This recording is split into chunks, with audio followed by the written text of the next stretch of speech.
Leon Robotos, my family and I, I'm blessed to have 4 daughters and a wife. And we came here 1998. Wow, and don't I look good? My girls were baptized here, so it started from there. Literally every faith milestone was here. First communion and going through PATH, all the retreats and the mission trips, pretty much every single thing you can do, they've done it.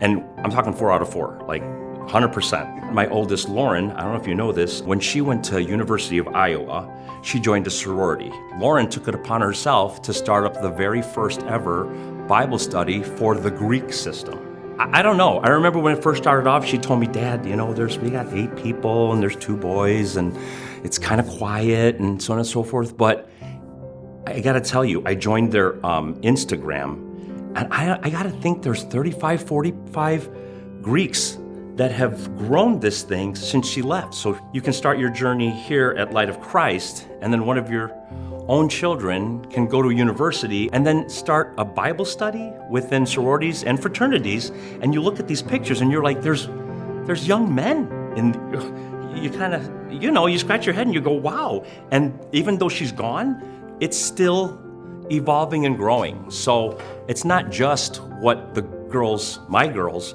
have experienced here in terms of all the different milestones. It's the fact that they've taken what they've learned here and they've actually spread it out beyond the walls, I think is, wow, you don't expect it, but it happened.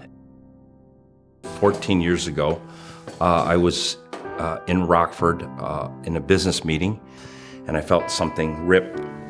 I felt a tear right through my chest internally, and so I drive myself to the immediate care facility, and they run some tests. They can't find anything wrong with me. Meanwhile, my aorta, which is the major blood vessel that feeds your entire body, is literally tearing from here all the way down to my hip. It's the whole thing. The whole thing is tearing, and I should be dead. They run tests, and they said, you know what, you should just have heartburn. You should go home and take Mylanta.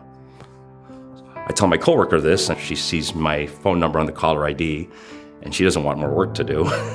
And so she said, God told me to pick up the phone. So she picks up the phone, and she says, is everything okay? Because she had a feeling. And I said, no, something's wrong. So she picks me up, takes me to the hospital, and sure enough, they run a CAT scan with contrast dye, and sure enough, now they see a tear. So then, literally like you'd see in a TV show, it's code red or code blue or whatever it is, and now it's midnight, and they had to perform life-saving surgery, and they woke me up and told me that, Leon, we're going to perform a procedure on you, and there's a good chance after this procedure you will die. But there's an even better chance that during this procedure, you'll simply have a stroke and then die. Do you have any questions? And my mom fell, and I said goodbye to my family. And I wasn't supposed to make it. So all of a sudden at 10 o'clock, my eyes are opening. And I'm looking, and I'm looking around, and there's a doctor here, and nurses, and everyone's writing, and I'm opening my eyes and no one can see me, and I said, excuse me, and everyone jumps. They're like, whoa, whoa, whoa, whoa, whoa, whoa, whoa. And I said, did you save my life? And I go to shake the surgeon's hand, and he starts crying. I go, did you save my life? He goes, yeah. And he goes, you have grip, you have grip strength. I said, yeah. He goes, well, you're alive, and maybe you're not paralyzed. And I went, what, really? And I just can't believe it. Like, I'm supposed to be dead. And when you're given a second chance like that, it's like, wow. The nurse tells me, by the way, I just want you to know, your pastor is outside in the lobby, and there's a bunch of people from your church, and they're all praying for you. And I went, what? People from this congregation went all the way to Rockford and were praying. I still have artwork from kids that said, get well, Mr. Leon. Like, from here, this church, they came out for me. How can I forget something like that? The transformation this place has brought.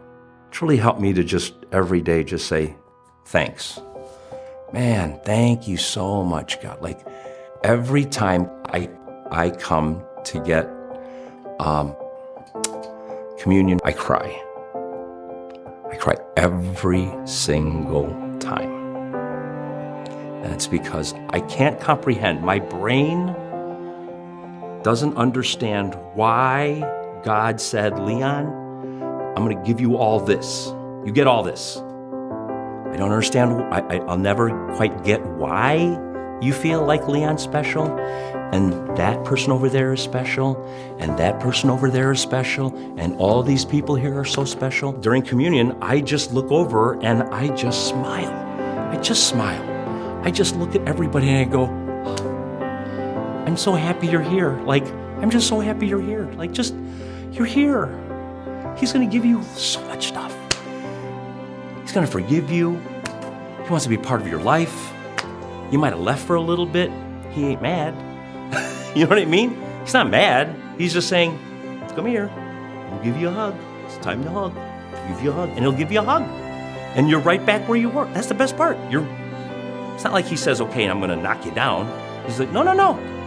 We're bros. We're homies. We're right back. All the love I was showing you before, I got even here. We got some more here. I pull some out here. I got this. I got that. And that's what that's the kind of stuff I think. That's part of my journey here. It's just, when I first got here, never would have thought like this. Never would have talked like this. Never would have felt like this. But man, coming here, wow, this is how I think now. Do I want to change that? No. Do I want to share it with everybody? Yeah. You got to do this.